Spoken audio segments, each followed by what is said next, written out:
Stay tuned for a meeting of the Calabasas City Council. The meeting will be broadcast using Zoom and the city CTV Channel 3.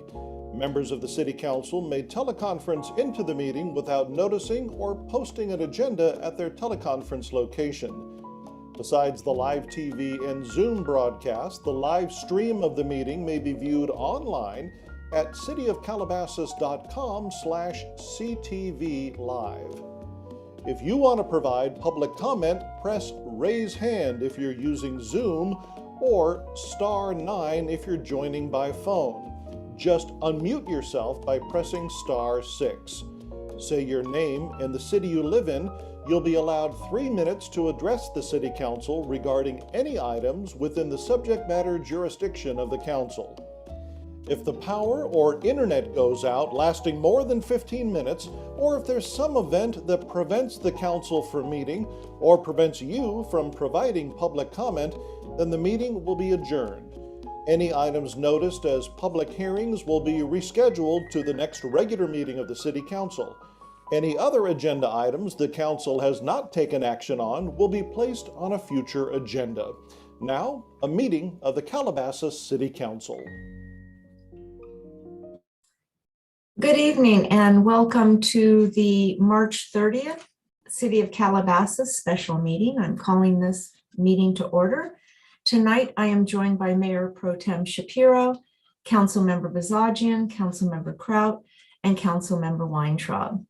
The Pledge of Allegiance this evening will be conducted by our new, I'm so excited, Community Development Director, Michael Klein. Thank you, Michael. Thank you. It's an honor. Please rise. Place your right hand over your heart. I pledge allegiance to the flag of the United States of America and to the republic for which it stands, one nation, under God, indivisible, with liberty and justice for all. Thank you very much. All right. May I have a motion to approve the agenda? So moved. I'll second that. All right, roll call, Madam Clerk, please. Councilmember Kraut, Aye. Councilmember Bazagian, Aye. Councilmember Weintraub, Aye. Mayor Pro Tem Shapiro, Yes. Mayor Maurer. Yes. Motion carries. All right. This evening we met in closed session. Does the city attorney have anything to report? Yes, thank you, Madam Mayor. The City Council met in closed session to consider two items: the public employee performance evaluation of the city manager and conference with real property negotiator, city manager, regarding the property at 27040 Malibu Hills Road, Calabasas, and took no reportable action on either, but did provide direction to staff and council. Thank you. Thank you very much. All right, we'll go on to council announcements. Mayor Pro Tem Shapiro, do you have any announcements? Yes, thank you, Madam Mayor. First of all, I want to congratulate everyone connected with the grand opening yesterday. We all attended at the Cambria Hotel right off Las Virgenes. It's a wonderful event, and it was a wonderful space. Great to see. A great addition to our community. So congratulations to the Weintraub Group, Cambria Suites, all our staff involved, and everybody who attended. Also, I wanted to announce, make sure everybody knows, De Anza Park, as I understand it, is closed tomorrow for fumigation. So don't go there planning to use De Anza Park tomorrow. It'll be back open soon enough. And last but not least, coming up April 10th, in the afternoon from 3 to 6 is Loving Home Hospice for Children annual jazz celebration event at Sherwood Country Club. If you're interested in attending or know someone who is, please go on the website and find out that information. Thanks so much. Thank you. Councilmember Bazagian. Just want to remind everybody, on April 9th, we have our annual egg hunt at De Anza Park, and we have our Earth Day celebration at Las Virgenes Creek on April 16th. Thank you. Thank you. Councilmember Weintraub. An event that I think people will be happy is back is the e-waste collection event, and the Albertsons parking lot is back this Saturday, or wait, this Saturday from 10 a.m. to 3 p.m. And a list of the accepted items is on our website. But I know this is something that people have wanted to come back in our community. So again, on Saturday in the Albertsons parking lot from 10 a.m. to 3 p.m. for all e-waste. Thank you. Councilmember Crowe. Sure. I just wanted to announce that there is a coffee with the deputy event coming up on the 14th of April with our sheriff's department, with a chance to meet our new leaders there and to have conversations with our local sheriffs. Thank you. And I'll just add an acknowledgement of the holiday tomorrow, the state holiday, in celebration of the contributions of the labor leader, Cesar Chavez. So I hope those of us that have the day off have a nice, beautiful, sunny day. All right, oral communication and public comment. Madam Clerk, is there anyone that would wish to speak? Madam Mayor, I don't see any hands up for a regular public comment. Okay, and if they're calling in, can you remind them how to participate? Yes, if you wish to provide public comment, please press raise hand. If you are calling in, press *9 and *6 to unmute yourself. Okay. All right. I think our staff, Mari, there we go. All right, we're moving on to consent. We have only one item on the consent item. Is there anyone that wishes to make a motion or ask that we discuss this item? I'll move the item. Second is? I'll I'll second. second that. Okay. All right, Madam Clerk, can we have a roll call, please? Councilmember Bosaja, Aye. Councilmember Kraut, Aye. Councilmember Weintraub, Aye. Mayor Pro Tem Shapiro, Yes. Mayor Mauer. Aye. Motion carries. All right, thank you very much. And so now we're moving on to one of our major items. This is a public hearing for consideration of the following matter. Resolution 2022-1778 to adopt a revised 2021-2029 housing element update to the Calabasas 2030 general plan as necessary to secure certification of consistency with the California Housing Element Law from the California Department of Housing and Community Development. On September 28th, 2021, a final environmental impact review of the housing element update and associated general plan element updates was approved and certified by the City Council as being adequate and consistent with the provisions of the California Environmental Quality Act. And the revised housing element is consistent with the adopted final EIR. Therefore, no additional environmental impact review is required. Has the proof of posting and publication been filed for this public hearing?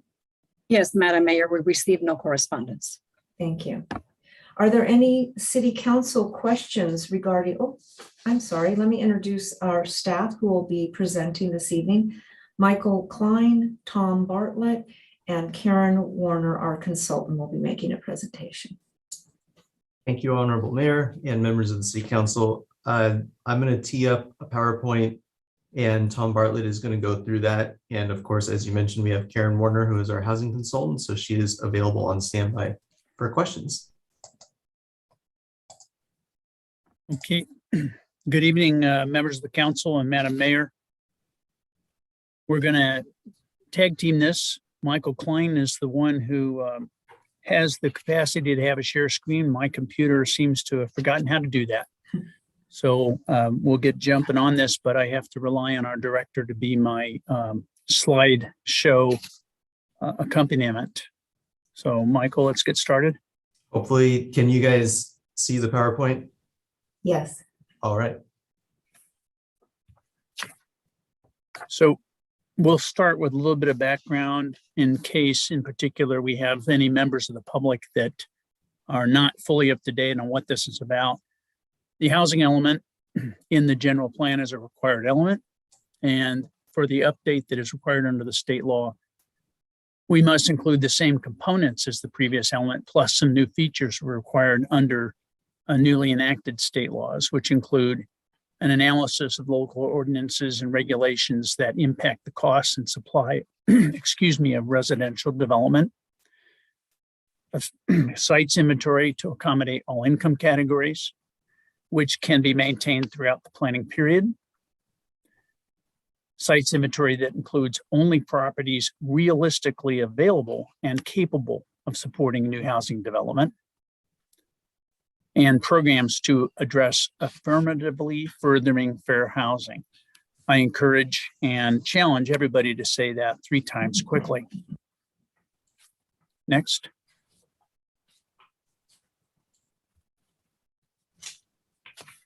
Okay.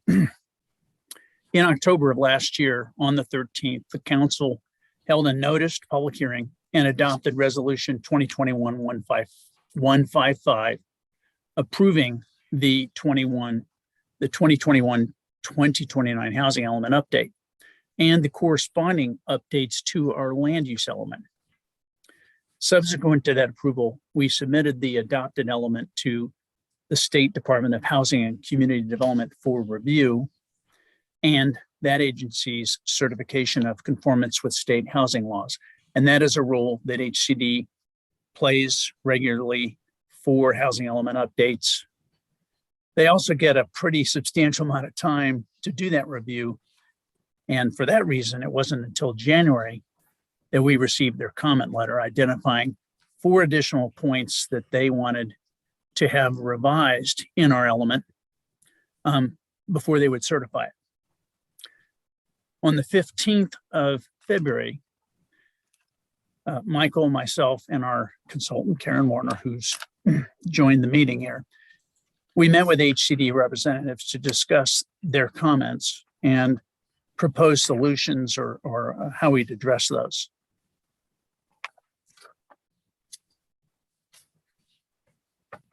I'm now going to go through those 4 comments. The first had to do with affirmatively furthering fair housing. I struggle with saying that even just once, obviously. HCD acknowledged that we identified the actions to address housing mobility enhancement, new housing choices, place-based strategies for community preservation and revitalization, and displacement protection. However, they stated that to create meaningful impact and to overcome contributing factors to fair housing issues, the proposed actions identified in an element had to be supported by specific milestones and metrics. The specified program actions here, we addressed that by making revisions that included the additions of specific milestones and metrics. We inserted in a new table, Roman numeral 5-5, summary matrix of fair housing issues and actions for mitigation.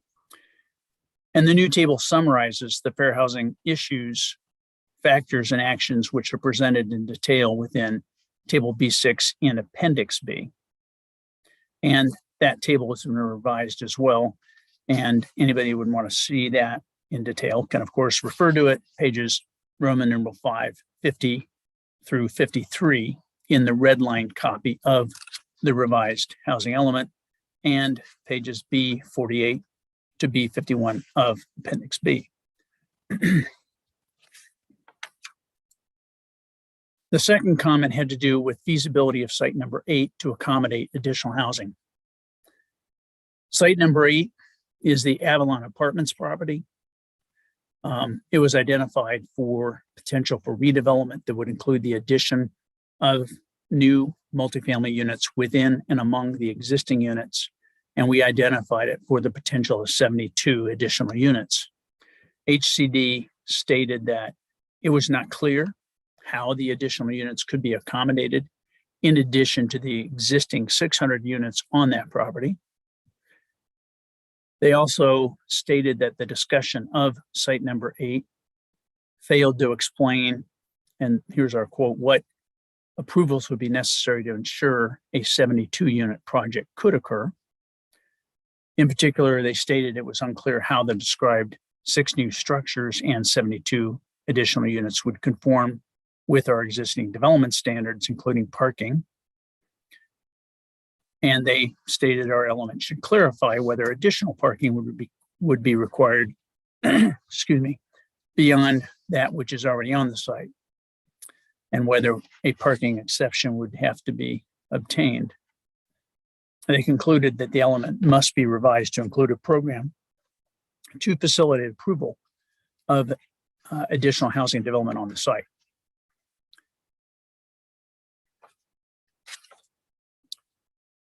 Our response in terms of revisions to the element addressed the comment by including a more detailed explanation of existing conditions at site number 8. Greater details about infill development may be accommodated among and between the existing structures, and additional evidence regarding landowner interest in pursuing such a project. And the reference pages are on Roman numeral 5-18 through 19, and also Roman numeral 5-24 in the red line copy of the revised housing element. So comment 3 from HCD. Trying to change the next one, but I'm having some technical difficulties. There. Thank you. This had to do with our review and approval processes as a housing development constraint. And before I lead into this, a fundamental component of housing elements is a removal and mitigations of housing development constraints, particularly regulatory constraints. So that is a fundamental part of a housing element that's expected, and HCD reviews that aspect of every community housing element very closely and carefully. So I just wanted to give you a little bit of background as to where that comes from. So HCD recognized that our adopted element includes additional information regarding our review and approval processes for multifamily development, but they found the information to be insufficient. They stated that the reference section of the element had to be revised to include an analysis of the permitting process as a potential constraint, and they requested tangible solutions to remove the constraints. And for example, they stated that the element provides information on community forums, but should evaluate impact on housing development. And they further specified that the analysis should assess the impact of the many community meetings and approval hearings on approval certainty, supply, affordability, timing, and other relevant factors, and discuss the city's recent track record of multifamily development. So in terms of our response, the revisions responded to the concern about our what they state is a high number of required public hearings and meetings, include the addition of a new paragraph under the Objective Design Standards program, stating that housing projects on any of the identified future housing sites shall be exempt from the Community Development Forums requirement. Also within Appendix G, the descriptions of project review processes conducted by the Development Review Committee and the Architectural Review Panel have been revised to make them clearer. And the reference pages accordingly are here on this slide.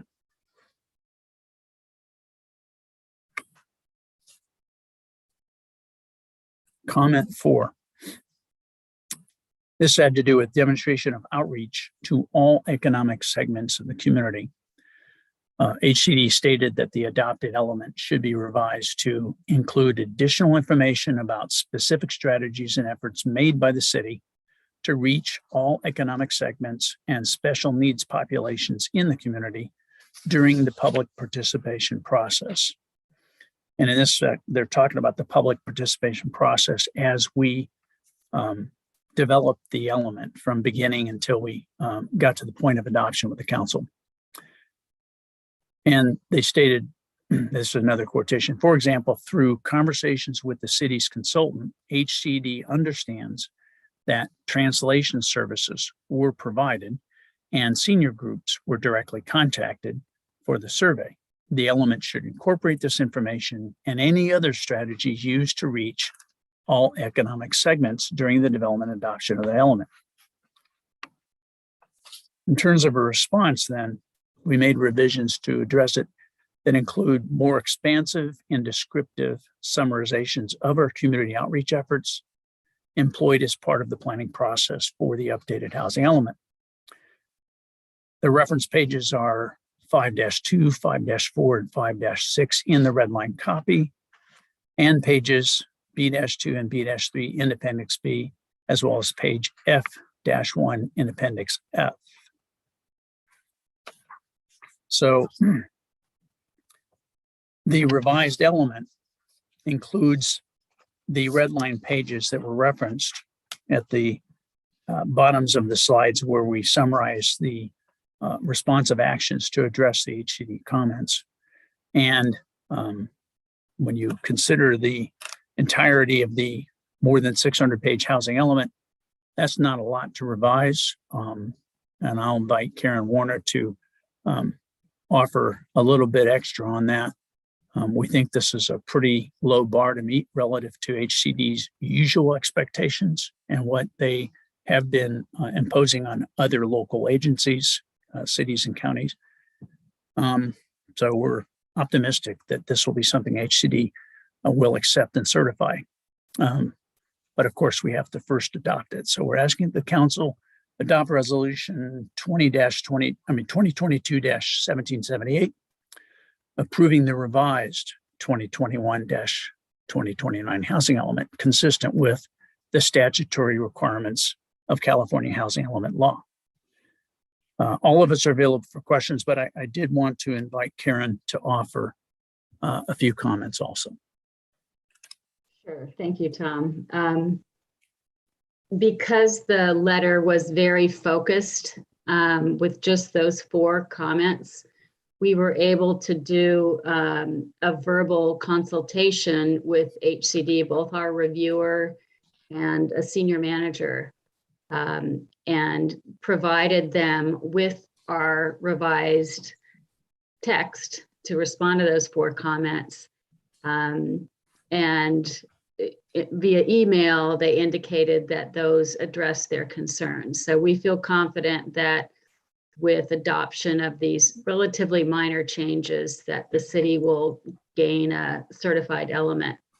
It's been very difficult, the 6th cycle of the 189 jurisdictions in SCAG. Only 6 cities currently have an HCD approved element. So it's a very high bar. Calabasas is actually going to be further along than the majority of SCAG jurisdictions. So I think the city has a great element, some really great programs to help address, the arena and to help address this new, I call it AFFH, affirmatively furthering fair housing requirement. And, to take you forward for the next 8 years. Okay. Thank you. Tom, is there anything else you'd like to add, or Michael, before I turn to the council questions? Okay. All right. I am going to turn to my colleagues now and look and see if I see any hands up with any questions or clarifications to the staff report. I'll start with Mayor Pro Tem Shapiro. Thank you very much. And thank you all for this report and the very succinct report provided. I just have a couple of inquiries. One I raised last time, and I'm going to maybe ask it again a different way. One of the clarifications were referred to Site 8, the Avalon property. Can you clarify why we do not, as a city, have to make up for the lost affordable or low income units at both Avalon and, let's say, Rasnick in this cycle or even the next cycle at this point? Well, I'll start, and I think I'll invite Karen to elaborate, but where we've had affordable housing before, HCD is keenly aware of it, and they, in terms of the RENA assignment, and their expectations for our housing capacity as we provide in our designated sites, expect the city to meet not only forecasts of what they call future need, but also existing need. And the existing need is in part composed of the affordable housing need as was supported by units like that before. So it is addressed in the housing element, not in a site specific way. It's not like our housing element is going to ask us to put the units back exactly where they were and in that number. I'll jump in. I think a key component to that too is that in our 5th cycle housing element, we identified both Avalon and Malibu Canyon as sites that were at risk of losing those affordable units. And there were specific targets or specific things that the city had to do when those units were at risk of expiring. And we did pursue it for both properties, and to a greater extent with Avalon. Unfortunately, in both cases, that pursuit was not successful, but the city did follow the prescribed measures that were identified in the now previous housing element. So because of that, my understanding is there's no penalty. Okay, thanks. I just am, again, re-asking that question with concern, including the Rasnick property, which again, we had voted on and pursued as a council as of senior housing, which is apparently not occurring. The other question I had is council and the public had made a big effort to have more public involvement, more public hearings. And if I read right, one of the corrections is to change that to exempt a lot of housing projects from that. What's the size of those housing projects, the maximum size that would be exempt from the public hearings? I don't know that I can say it's a maximum size in a precise way. Each site's a little different, but under the affordable housing overlay for the sites that are so designated, and that's 8 out of the 12, it could be up to 40 units an acre. Now, the rationale, if you will, for being able to exempt those from the community development forums is, first of all, we've already done an extensive amount of outreach and had a lot of community input on the front end and through the public hearing process on this whole effort that has already identified the specific sites and identified the uses, because in many cases it's commercial mixed use, so it's not just housing, and including the density. And so in essence, we've already done for sure community development forum number 1, which gets to, well, how will we use the site? And community development forum 2, which gets community input on the specifics of the development of a site, basically still gets accomplished because we still have to go through the other review processes, including DRC, ARP, Planning Commission, all before City Council for a council decision. So HCD was accepting of what we believe is a pretty low hanging fruit item by allowing for those to drop off the list for these sites and allowing us to retain the more involved and more still public participation level stuff, but also including appointed panelists and commissioners and that sort of thing in the decision-making process. Thanks very much. Those are my questions. Again, thank you to Karen. Thank you to all 3 of you and everybody worked on this. Karen, you're absolutely right. At SCAG, every city and jurisdiction is wrestling with these numbers, requirements, dealing with HCD, et cetera. So thank you all. Thank you. Councilmember Kraut. Yeah, thank you, Tom. I think you already answered my question, but I'm going to restate it just so that I'm clear. We have lost the ability to do community development forums that we put into our process a while back, but we are still retaining public hearings for projects that would trigger them. Is that correct? That's correct. Okay. That's all I need to know. And that only applies to those projects that are in the housing inventory site. So not any multifamily housing project, only the ones already only on those particular sites. Even better. Thank you. Thank you. Councilmember Basagian. Thank you. I have 4 topics here.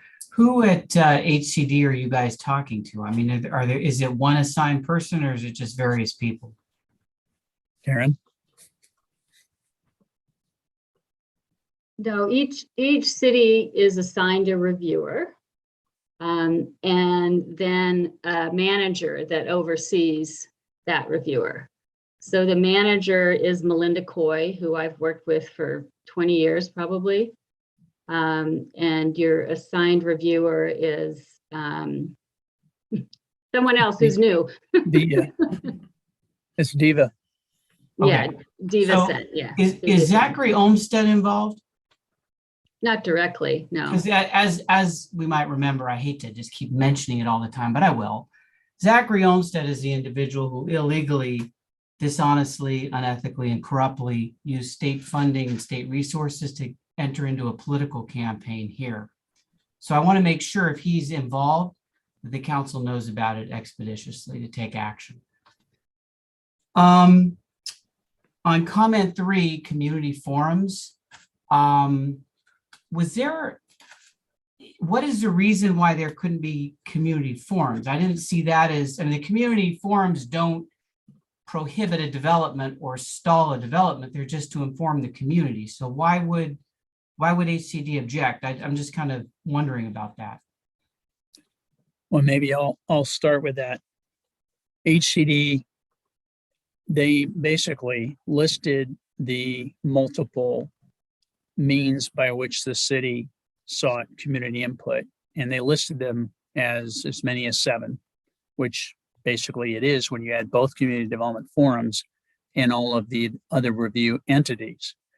And they basically pointed out that Calabasas was unique in requiring that number of citizen input and review opportunity or instances, occurrences, what have you, for a project. And they viewed that as a constraint that a developer of a housing project would have to go through that many steps to get a project through the process. They wanted to reduce that number. So what we wanted to do was see if they would accept removal of the least impactful of the 7. And because a community development forum, as I mentioned earlier, especially the first one, would be potentially redundant really to what we already achieved through the housing element update itself. We were hopeful that HCD would accept that and not view that as the way we did, that there's a potential redundancy there anyway. They did accept it, but they asked that we remove the other form as well. Of course, subject to the rest of the council's opinion on it, I would, if you're going to remove that for these cases, then I think we should revisit that part of the ordinance and perhaps look at maybe the council sponsors this and the developer doesn't have to come or something like that, because I would hate to take away community input in that way and not substitute anything else. So if it's just a question of burdening the developer, I understand the ordinance now kind of requires them to do all this stuff. Maybe if we shifted the burden just in those cases, we could still give the community notice and input, but not run afoul of HCD's requirements. So it's just something to consider if you are taking that out. Maybe the council can consider it later on. Comment 2. Okay, what on the Avalon? Why does that? What are they suggesting another kind of run around the council, or what was the feeling on that? Or are they just looking at just a development proposal that comes to the council? And did they know, was their memory refreshed that we never had that proposal come in front of us, that it was just presented via petition? I can try and answer that. Yes, their memory was refreshed. And I think that's why ultimately their acceptance of our response which was really more technical based, was adequate. Because if you actually look at their comment, they stated that they wanted the city to put together a program that would allow for additional development given the city's past record. And so we reminded them that the city didn't have a past record, that bypassed the city's process and went straight to straight to a vote, which is what they submitted for.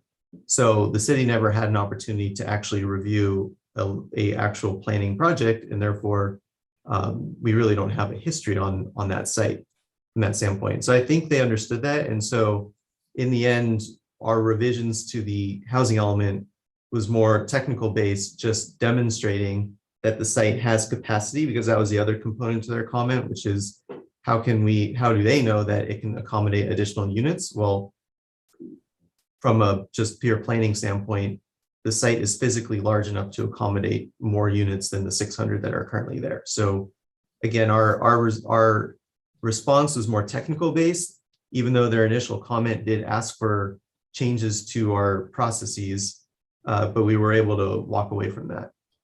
Thank you. And I would ask that if this subject matter comes up again, perhaps the city attorney can get involved and remind them that their involvement last time was a political involvement. They never chimed in on an actual development agreement or any proposal that came in front of the council from the developer. And that they unbelievably interpreted the state constitution as disfavoring a referendum as opposed to the other way around, which the Constitution favors a referendum and makes that the default provision if we don't accept a petition. So something's wrong with their in-house thinking, and I would just ask that you at least have the city attorney look at it next time to correct their interpretations. My final comment is, and this is also to the city attorney, it seems to me that, last year and this last decade marked the first time that the state and the county lost population since 1850, when the state became a state. So is there not, Matt, a rational basis test for all of these laws that have these mandates in them, the housing mandates? If there's actually less people here, what basis does the state have to order a city to build more housing? And particularly things like SB 9 and 10, which don't accommodate affordable housing, which is something we could use as opposed to just extra units. Could you commentate on that a little bit? And is anyone challenging this? No lawsuits have been filed to my knowledge challenging SB 9 or 10. Several cities have said they're going to, but they haven't filed those suits. As you know, the statewide initiative failed, although they intend to try again next time. It didn't fail in the vote, that is. It failed at getting enough signatures. But has anybody gone in and actually contested based on no basis for additional units, just raw units with a lesser population? No, no one has tried that, and I do not recommend doing so. I think it will fail because while the state's population declined in the last census, there is not enough housing to house the people who already exist. The statutory obligation is for the cities to create enough to zone for, not build, zone for enough housing to house both the existing people and the projected population growth over the planning cycle, the next 8 years. It's undeniable that there's not enough housing in the state for the existing population. And I do not expect any reviewing court to throw out the housing element statute on that basis. No one has tried that, and I think there's a reason for that. Okay, But that said, Okay, is that your final that's question? it, but I will just say in parting that I would like the city attorney to keep us informed if there are any new legal developments on that front. Thank you. and absolutely, and we'll continue to do so and have done so. The last comment, if I could, on site 8, the response from HCD that they accepted informally the revisions regarding the additional detail without adding more sites was a positive development. Councilmember Weintraub. Thank you. Can someone just explain to me, based on their comments, where are we with the neighborhood forms? Moving forward, what would be permitted and what wouldn't be? The community development forms. The way the revised element is before you today, the community development forms would not be required for projects that would be coming before the city on any of the 12 identified housing sites. Okay, that's what I thought. And I completely disagree with that. I mean, they're talking about it as a constraint, and we're seeing it as the benefit of citizen involvement and input. So I completely disagree with their assumptions, and I would not support that. And the rest of my questions have been answered, but I feel really strongly about our community development forums. We spend a lot of time and effort as a way to engage the community. All We- right. we do agree I have a follow-up to that, so maybe you can consider that when you respond to Councilmember Weintraub. I had a similar question, but it was a little more specific. Will our public participation ordinance need to be modified in any way due to this response from staff to that comment 3? No, No. I don't believe it requires any modification. And I think the point made by Michael Klein as part of our answer to the question that was first asked on this topic, it's important to remember that community development forums remain a requirement for all other development that triggers it under that ordinance. And so this applies only to these 12 properties out of everything in the city. And unlike everything else in the city, these are the only 12 properties that have gone through a very detailed analysis and are already documented in that way within the general plan.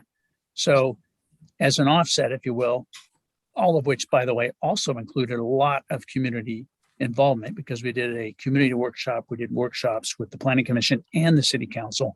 And so if you wanted to find 12 sites out of every property in the city that would have the least impact, if you will, on the community as to input, these would be the 12. So you have stated that, Tom, and I'm going to ask you to state it once more, but I really want you to make it simple. There are 2 community forums that are required, and in our general plan, when we go to identify these particular areas of development, correct? Community Forum 1 and Community Forum 2? Those are the 2 forms required Yes. for new And so- development under the code. Yes, under the code. So Community Forum 1 is, and if you could be really, I'll be succinct. It is basically a blank sheet of paper, community input on what to do with the property on the front end. and that's been decided. Correct. In our general plan. Okay, and Community Forum 2. Community Forum 2 is the developer basically saying, this is how we're going forward with a project to be reviewed by all your review bodies. What do you think of it? And the second part of the Community Development Forum 2 is to inform the citizenry of our development review process to include whatever level of CEQA is being accomplished. Okay, if those 2 are removed, what is the next public opportunity, public meeting? There's one, first of all, I'll point out that is being accomplished between those 2, which is the Development Review Committee. There's a second one, which is the Architectural Review Panel Wait, immediately following. not too fast. So can you describe that Development Review Committee meeting to the public?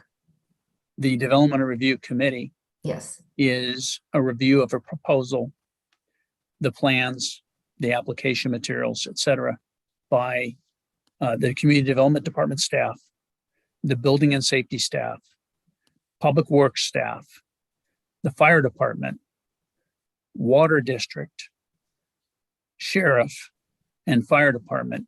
It's rare that the sheriff actually gets involved. I'll note that.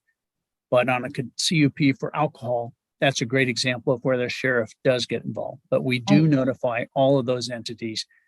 And is it public? Absolutely. Is it televised? The DRCs are not televised. Okay, so we could make them televised, since this would be something that the public, I think, would be very interested in hearing and knowing. And it would add back a step, a critical step. It's at the very beginning. So why don't we televise it? I imagine there's a lot of people in the room, things might be moving around, but we've come a long way since a couple of years ago. Well, I'll point out first that DRC, in terms of if you were to poll all the counties and cities in the state, is a staff level review, interagency, mind you, but certainly interdepartmental, to simply decide based on what's been submitted, have they given us enough information that we can proceed with taking it to the public through public hearings and everything like that? Now, we in Calabasas go the extra mile and invite the public to a DRC. We've learned of only one other community statewide that does that besides us. And that's physically come and watch and listen. Correct. And Well, now we have Zoom. we can do it by Zoom. It's been less common that way, mostly because we haven't had that many projects to warrant that level of review to include the public, and we don't televise. Right. So Matt or Kendon, would we be able to take any action tonight to, or is this just in, Kendon, you can decide to move forward with providing Zoom coverage of the, you call it Directors Review Committee? That would certainly be within the city manager's power to do. Council could direct it as part of the housing element. And then in that we add a line to the housing element to note that, which one would think be received positively by HCD as it promotes public awareness of projects. Okay, my comments were similar to what I've heard earlier about the kind of removal of a layer, but after hearing and clarifying from Tom, the one community forum has already been decided when the general plan was in being updated. There is one in between that you just described that we could decide to make Zoom available so the public could hear and see the project for the first time, really. And then remind me, Tom, what the second community forum was. I know you just said it. Well, there's also, I'll jump in, there's also an architectural review panel meeting that is open to the public, and the public can actually comment at that meeting. And that's really at that point, the planning has already reviewed it. So it's a little bit further along in the sense of code issues have been fleshed out. And so we have an idea of really what's moving forward. And is that in, has that been on Zoom? It's been on Zoom, and in the past it has been televised. So, well, not always, but in the more recent past, that's been televised. So that's one of the first opportunities for the public to really see a project that can actually start to move forward in the process. Because even at the DRC level, a lot of things can still change because we're still waiting for input from other agencies. Okay.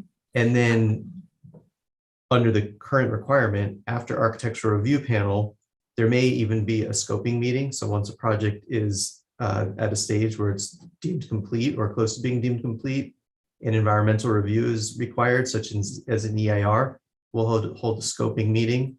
If there's no EIR required, then the next step would be the second community development forum. That's under our current requirement. And it will be a requirement moving forward for all other larger projects, multifamily and commercial projects. In this particular case, that second forum on inventory sites that propose housing would not be required. And so it would go from architectural review panel to either a scoping meeting if necessary, and then it would start the planning commission process as a public hearing. I wish we had a list of all of this. I'm a visual learner, but I'm going to go to Councilmember Weintraub. Your hand. I just wanted, just to conclude, my issue is the state's basically saying you can't use your current format for these specific projects. Like, they're not saying we can't do it for all projects, just the 12 outlined, correct? Frankly, we were worried that that's where they were going to. Right, but I don't want the state dictating to us where we can use our local civic engagement process. Right. So where we were able to come to an agreement on, again, at least informally, was to limit the removal of the community development forums only to the housing inventory sites. Right. And then just like, I have issue with the state dictating like where we can receive public input. Like, that to me is just. Well, if I may, Doesn't sort make of circling back to one of my first comments about that, HCD basically was saying 7 steps along the process, 7 ladder rungs to climb to get to a ultimate project approval is too many. They insisted that we remove some. And when you look at the different ones, starting at the top, which is city council, and the next rung down being rung lower is planning commission, and the next rung below that being ARP. Those we aren't going to remove, obviously. But Tom, real And quick, then you had to look at, well, which ones are ones that HCD will say, Right. okay, you've removed some. right? But the forms aren't barriers to approval. There's nothing in there. There's no action taken. That's a way for members of the public to come before in an informal environment. The Right. DRC, ARP, Planning Commission Council, those are formal meetings where specific actions are being taken. Our informal is a way to get the community out there to learn about the project, provide casual input. It's not a barrier. HCD still perceived, I don't No, I want to get be it. I'm just perceived as saying that I defending hope we HCD. communicated what our intention was, what drove us to develop the ordinance, and there's no barriers to the public coming out and Correct. providing feedback on a project. We definitely did, and we tried to point out that in fact, the goal is to eliminate, or not to eliminate, but to reduce public concern for projects by opening up and making the process more transparent. They still had their own opinions, but also it's also important to remember too that nothing still precludes a developer from doing community development forums. So just because it may not be required, they can still go and do that. And some developers will actually want to do that because they want to present to the community before they start the whole public hearing process. And out of the 12 sites, I believe 3 of them have already done or completed their first community development forum even prior to this effort. So we definitely tried to stress the point, but they still were insistent on their direction. I think it's a total overreach by each. Can I go to Councilmember Kraut?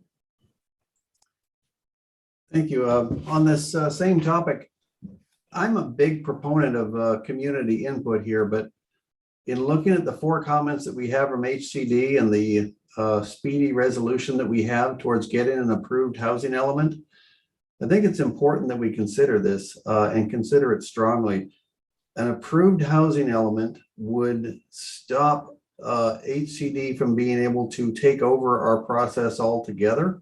I think it's important to note that that's what we're working towards.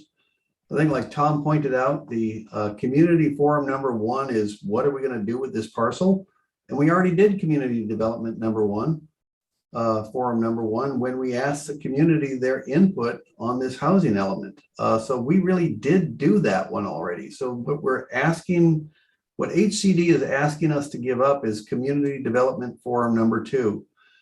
I don't know if it's possible to change the wording to say that community development forum number 2 is entirely optional for the developer. Therefore, for suggesting, like somebody has mentioned already, that it might be to their best interest to have this forum so that they get a feeling of what the public is going to raise at the public hearing, and they don't find out about it 2 hours before we have to vote on something.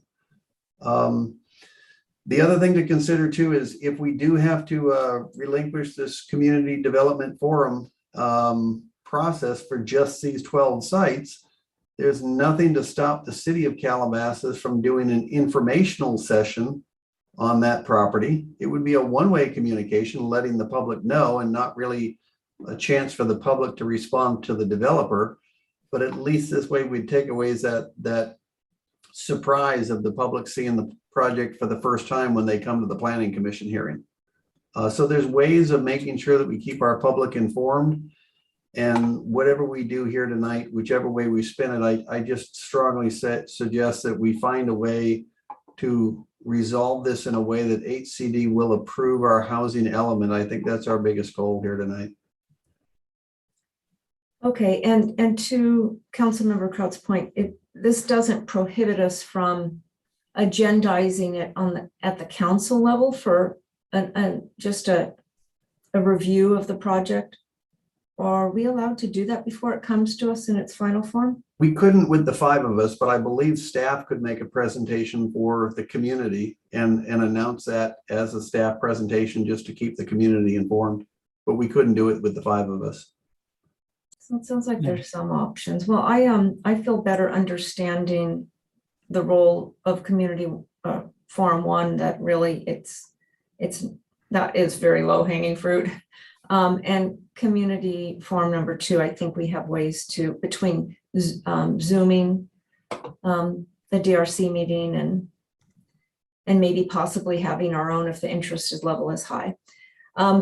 If there's no more council questions or comments, I'm going to ask Mari, are there any members of the public who wish to speak on this item? Madam Mayor, I do not see any hands up. No members of the public. And if there's a caller? There are no callers, Madam Mayor. And if there's one who's calling, please press *9 and *6 to unmute yourself. All right, so if there are no other speakers, the public hearing is closed. And is there a motion? I'll move the item. Moved by Mayor Pro Tem Shapiro. I'll second that. Second by Councilmember Kraut. Could you, any further comments, or do we go straight to a vote here, Matt? If there are further questions, certainly those can be raised and considered. And I'll note that we'll also mark the public hearing as closed. All right, are there any other council comments, questions? I'm going to vote for this only because I have no option legally. Yeah. In the future, if I do, I will vote no on future items. Wait, Councilmember Weintraub? sorry. Can I just ask James, why do you feel you can't vote no? Because if the current state of the law is what it is, I don't have any basis to vote no. I do think that a successful challenge, with all due respect to the city attorney's opinion, could be had based on the complete lack of rational basis here. There's no rational basis if the state's losing population. That's my view, but it's not been tested yet. Any other comments? Questions? All right, Madam Clerk, roll call. Councilmember Busaja, Aye. Councilmember Kraut. Aye. Councilmember Weintraub. I'll vote yes, because I don't want to renegotiate, but can you have it listed in the record? I think this is a huge overreach of HCD inserting themselves into our local public outreach ordinance, which I believe is good for civic participation. Mayor Pro Tem Shapiro, Yes. Mayor Mauer. Yes, and point of clarification, does it impact our public outreach ordinance? I asked that earlier and I heard no. It does not. It doesn't impact the ordinance. It is limited to these properties only in terms of exempting them from the forum for a project on those sites. Community Forum 1 and 2 are part of our code. Correct. Okay. No, wait, Mary Sue. Okay. No, the sites listed in this document now do not have to go through our public outreach forms. That's not I true. just want to make sure we're all talking about We the need same to thing. clarify, yeah. Yeah, there's no public outreach ordinance. There's different sections within our municipal code that trigger public hearings and notifications because of those public hearings. For example, Planning Commission requires a public hearing that's noticed, posted throughout the city, mailed to property owners within a certain distance. The Community Development Forum requirement is a entirely separate ordinance. So I just want to make sure we're clear. The only thing that would be changing is the exemption from requiring a housing project on the inventory sites to have to conduct or participate in a Community Development Forum 1 or 2, or 1 and 2. Any other public hearing requirement triggered by the municipal code will still be required based on the type of permit that they're seeking. To include DRC and ARP reviews Yes. and Planning scoping Commission. meeting under CEQA.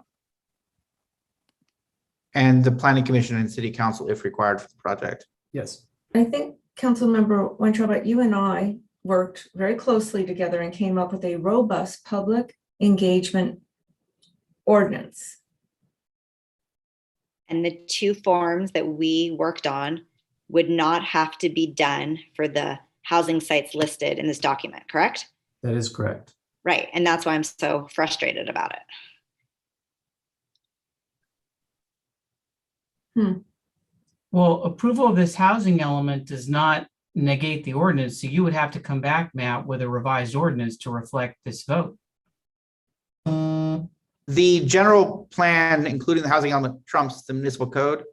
I think for clarity, we would still come back with an ordinance codifying the exemption, but the general plan does trump the code. So if the council were to approve it, that would automatically bake in the exemption for these 12 sites from forums 1 and 2. Well, then the code should come back so the public understands it, because someone reading that code is not going to know about this discussion. And that is what is intended in the plan. The elements, the language in the element calls for a plan for the staff to return with that. I am not clear because I asked very early on when it was my turn if our public outreach ordinance was impacted by staff's comments or their recommendation or to HCD. Karen, are you aware of our public engagement ordinance? No, I'm not familiar with it. This is really just this discussion, but I think that as your city attorney said, the general plan does trump the ordinance, but for clarity, it would certainly make sense to modify the ordinance to clarify that the 6-cycle housing element sites are exempt from the 2 community development forums. Okay, I'm still confused because we are, maybe we could take a short, well, I don't know what to do here, Matt, because no one seems to really have an understanding of the ordinance versus what's this community forum 1 and 2, which I thought was separate. So I think we're not using the same language to reflect the same thing. There is no capital P, capital O public outreach ordinance. That doesn't exist in our code. Nor is there a capital P, capital E public engagement ordinance. That also doesn't exist in our code. There are little p, little o public outreach and public engagement requirements in our code, and those are unchanged. There is a separate ordinance that requires the community development forums with a line in the code for community development forums and the guidelines that yourself and Councilmember Weintraub worked on. And those guidelines would continue to apply under this proposal, except for the 12 housing element sites. And maybe we're not all being clear. And that ordinance, as noted through the colloquy with Councilmember Bazagian, would, I recommend, be amended if this is approved. But if this is approved, it affects that exemption anyway. And sounds like we weren't clear. I apologize for the lack of clarity in our statements before. We're not all using, I think, the same language to mean the same things. So I'd recommend perhaps, because we hadn't finished the voting, restate the motion, see if there's any further questions, or flip that. Any further questions from council, restate the motion, revote, because we were in the middle of the vote and I hadn't heard. We were done. Or we had finished off, I apologize, we had finished all 5. Then we can continue with the vote as approved. So I would like staff to come back or send us, even as soon as you can. I still believe we have an ordinance. I may be wrong on public engagement. That's what we called it. Matt, this was before you were here. And I'd like staff to look at that and see, Michael, did you look at our ordinance? Is it? I'm thinking what may have happened was at one point in time, it was there was a document or guidelines that were called public engagement, but then that morphed into community development forums. Oh. And that became No, that's not true, because the community forum one where you do this inventory or what we're going to build here was never part of what we worked on. We worked on early on before the application, Alicia, correct me, before the application was submitted, or even, wasn't it before the application was submitted, there would be a public meeting?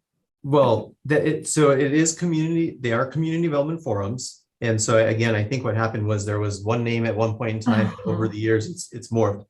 Okay, The community development forum is a requirement for projects of a certain size, and they have to be conducted by the developer. There's no city staff involved. It's conducted by the developer before an application is even filed with the city. So there's parameters, there's a noticing requirement that they have to do. And for example, there are several projects throughout the city that have recently conducted community development forums, number one.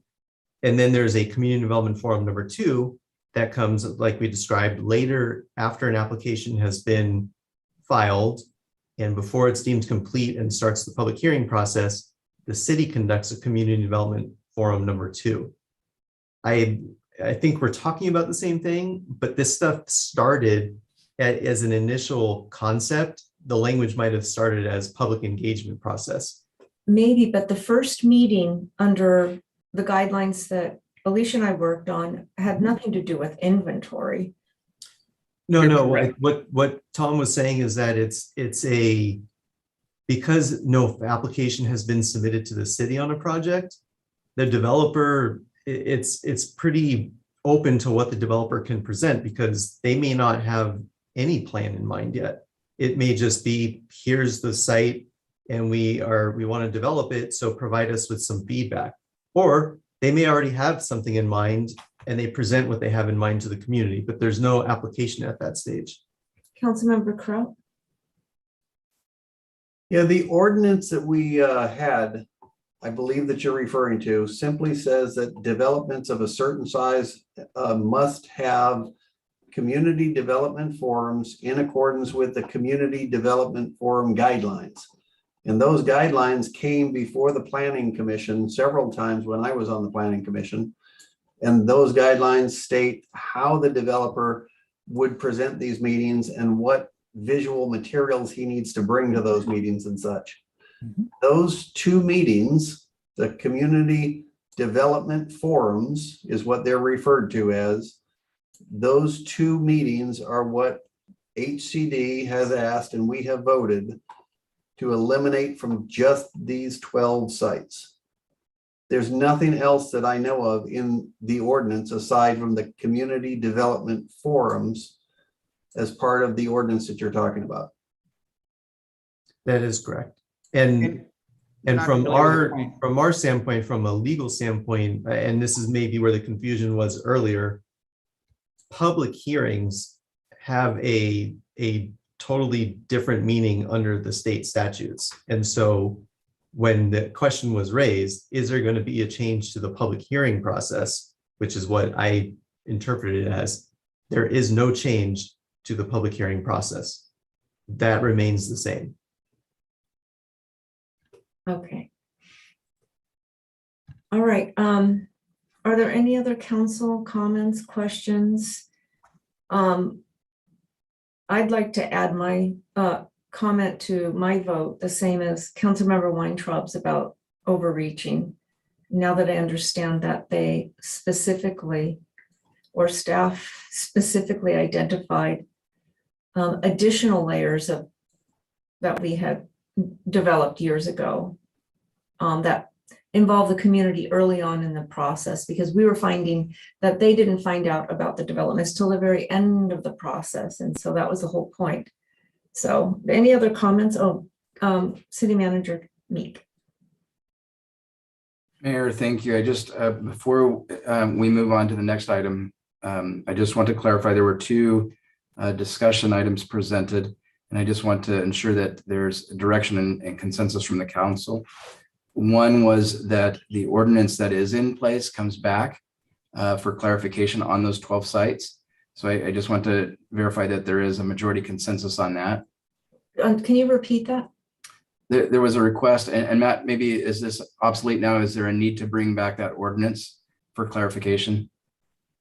I would recommend that we consider doing so for two reasons. One, it eliminates confusion in that it's never good if a portion of our code has been preempted. It still leaves the impression that it applies. We can bake it in to make things clear. So I would recommend that we take that as direction from council to return with an ordinance amending the community development forums requirement to delete the 12 sites.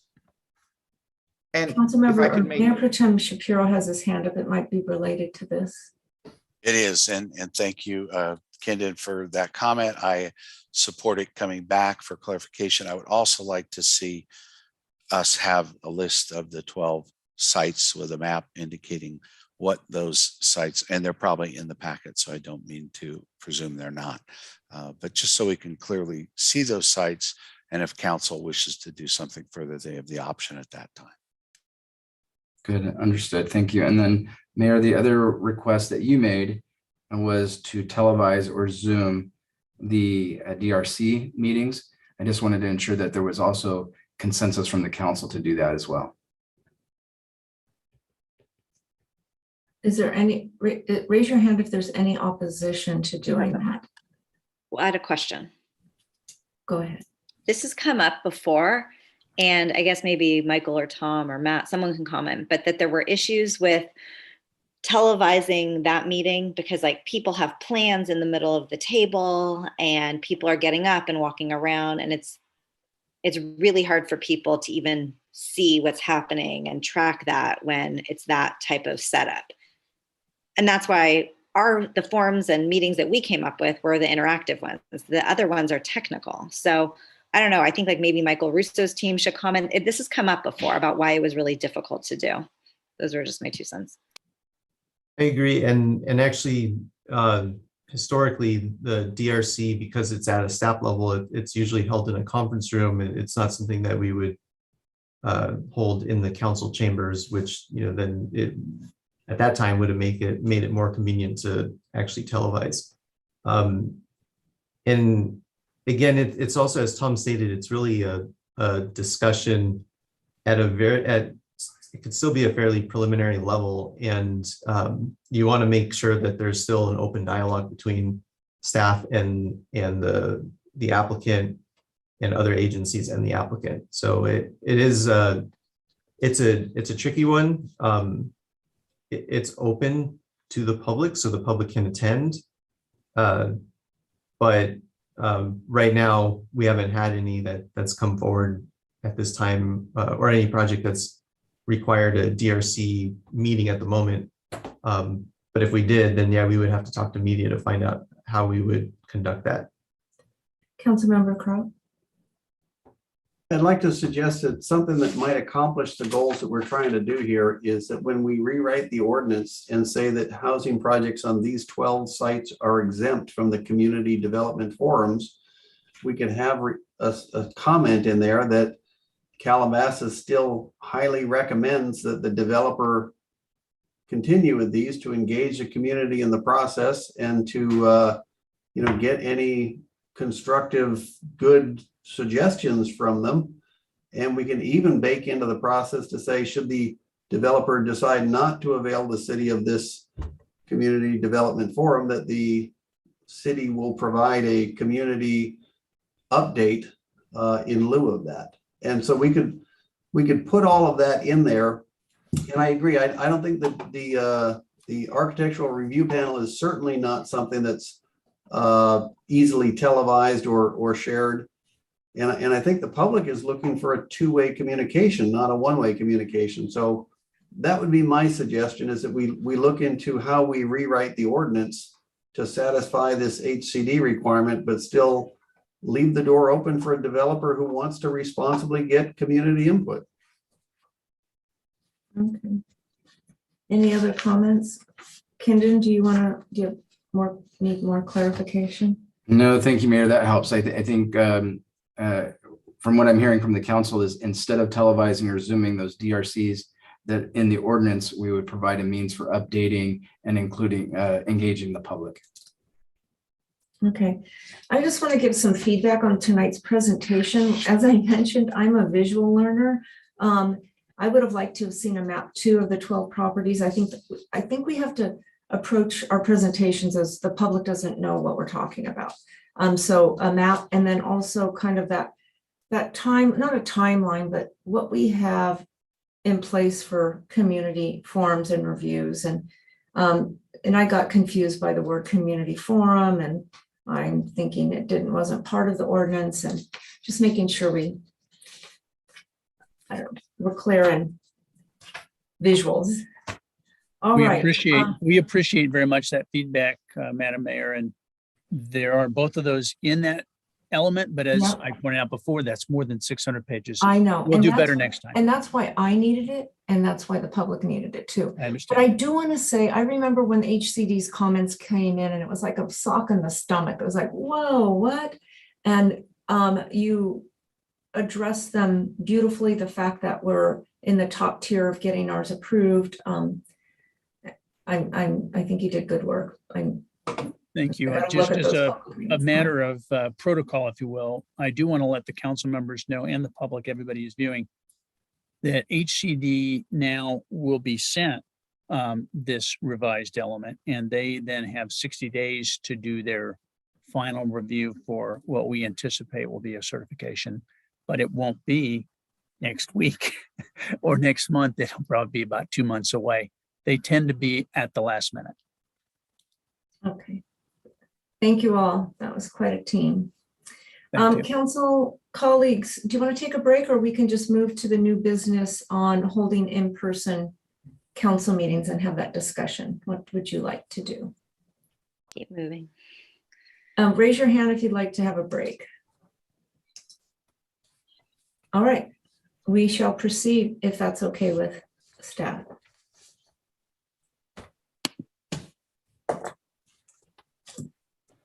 Thank you, Mayor. Staff, or Mari, would you like me to start on this one and then? Yes, please. Okay. Mayor, council members, thank you for the opportunity to present this item. As you're aware, many of you in maybe other meetings that you attend, the question has come up of when councils will begin meeting in person. This most recently came up at our COG meeting, where a number of the cities have already started moving in that direction or holding those discussions. There is no, I want to state up front, there is no requirement to come back in person, but there is those discussions happening.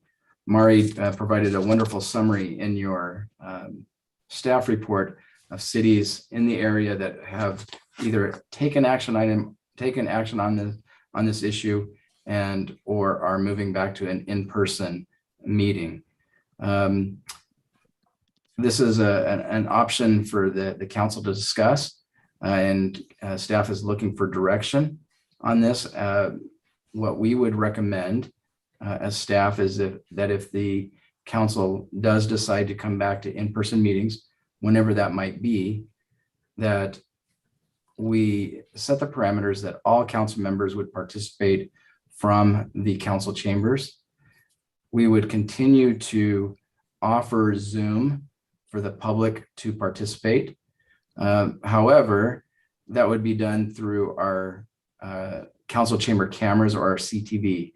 So instead of having multiple computers set up in front of each of the council members, it would be as the meetings were 2.5 years ago prior to COVID, where the cameras in the council chambers would focus on the individual speaking.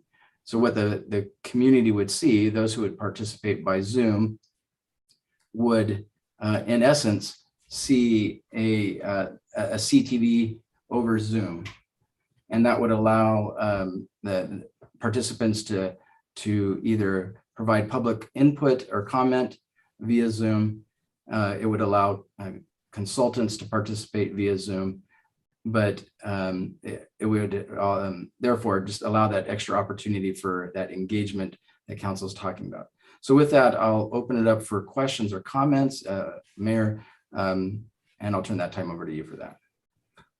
Okay, let's start with council questions. Councilmember Bazagian.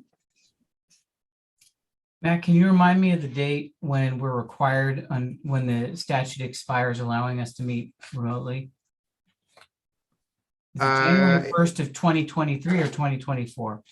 It's, I believe, 2023, but give me a quick second and I'll check. 2024, Matt. Thank you. January 2024. 1st, 2024. Okay.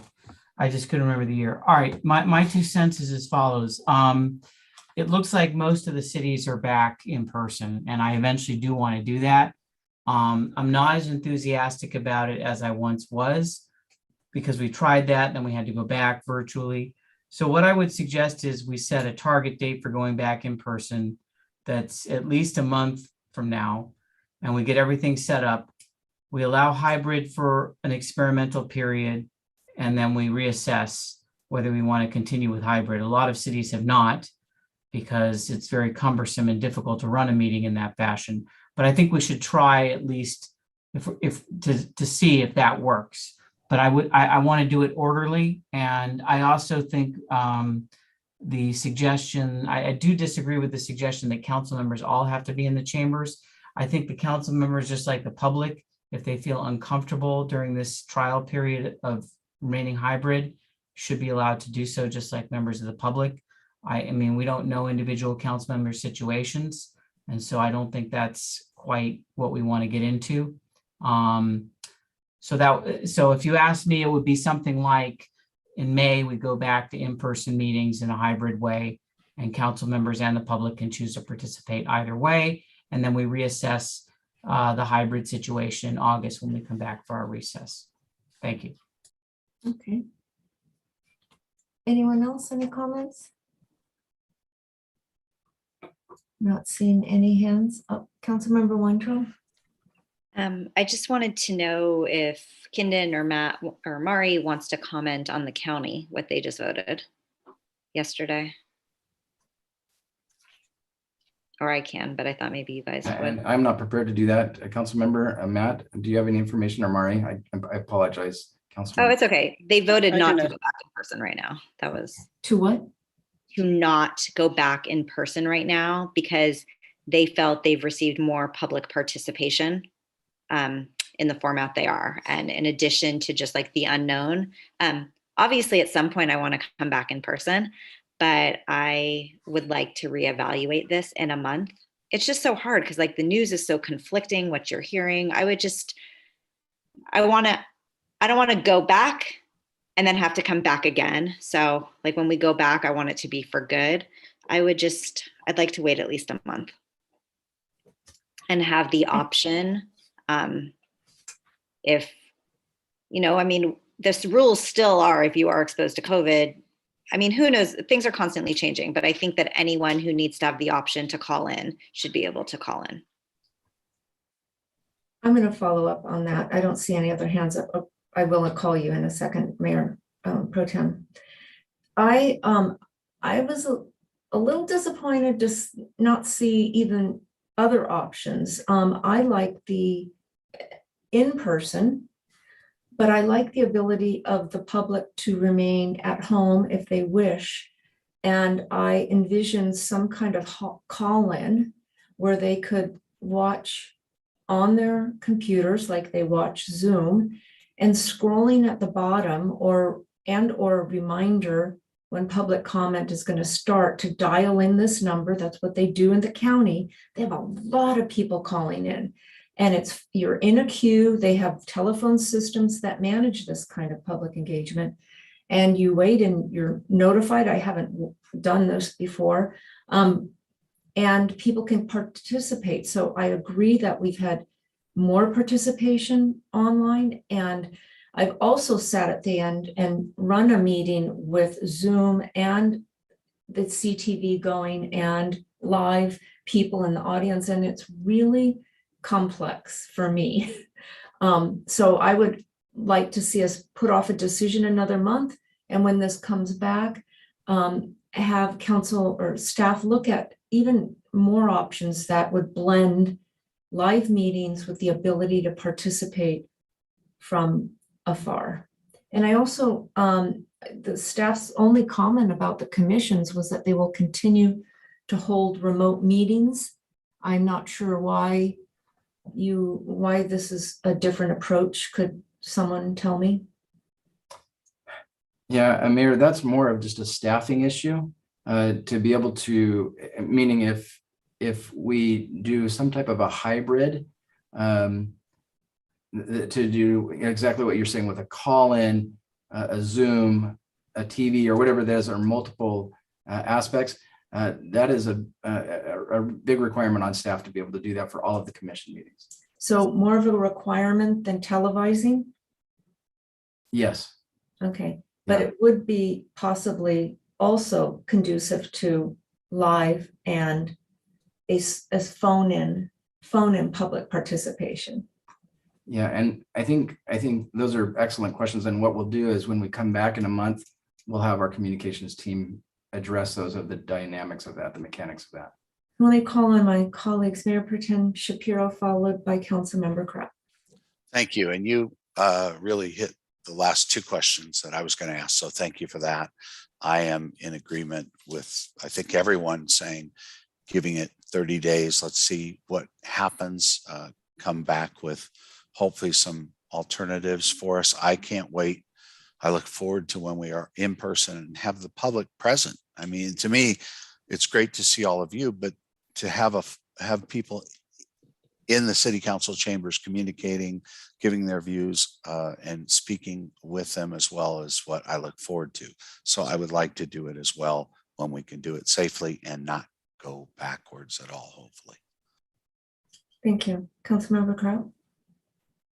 I would just agree with everyone. What I've heard here tonight, I am very much in favor of getting back in person, but I'm also very aware that everybody has different circumstances and different perceptions and different needs. And so we need to be able to accommodate all of them, not just our 5 city council members, but our staff members and our public. So when the staff does come back to us, I would just strongly encourage you to look at the likelihood that this is here to stay. If we fast forward to the year 2040, is there online participation? I would have to say yes. So we're moving in that direction. And if that means an investment in infrastructure and learning new technology to make this happen, then by all means, like our mayor mentioned, if the county is doing something different, let's watch a county meeting and see how that works and give them a call and find out what technology they use to implement it, because we're going to have to figure out how this works. And it's going to be here for a long, long time. You're reminding me that the council approved an allotment of funds for the media department to upgrade our technology to be able to broadcast online, etc. Perhaps when you come back in a month, you can tell us what those plans are. But I really hope that the media department takes some time to explore best practices. This is nice to see who's in person and who's hybrid, but I have to believe that there's ways that can meet different approaches. So especially with the funds that we provided, because I remember the media department's first response was, we don't have the camera capability to do any kind of zooming with multi-cameras. Well, those funds were provided, and I don't know what else they used it for, but it'd be nice to hear what they did and if they had any other ideas. So it sounds like there's consensus to hold off for a bit and see what else we can come up with. And council, as you participate in meetings too, I've always thought that there's a disadvantage for people joining a call late or for the first time, a Zoom meeting, not knowing how to participate. So you've heard me say, how do people, how do they do this? How do they call in? How do they, raise hands, just to continue to educate people? But all right. Anything else on this item from anyone? Kindon, Maury? No, thank you, Mayor. This is excellent. Okay, great. All right. Are there any task force reports? Mayor Pro Tem Shapiro, followed by Councilmember Weintraub. I'll let Councilmember Weintraub talk about our meeting. Am I getting a nod on that? Okay. No. Okay. Our Councilmember Weintraub and I met as part of the Emergency Preparedness Public Safety Task Force with our city manager, staff, and contractors. And coming forward in the coming months will be some fantastic, exciting new things for council to hear, discuss, and hopefully vote on. So moving forward, that was a very, very productive meeting. I could say that. Also, I had a Valley Economic Alliance board meeting, and there is the gala upcoming on April 8th, where one of the honorees will be a Calabasas business and a Calabasas resident, among others. And I also attended the SCAG meeting next week, virtually. Everything's virtually still. SCAG meeting, I will be hopefully taking an additional role in CHD committee if I'm elected to that position. Thanks very much. Councilmember Weintraub.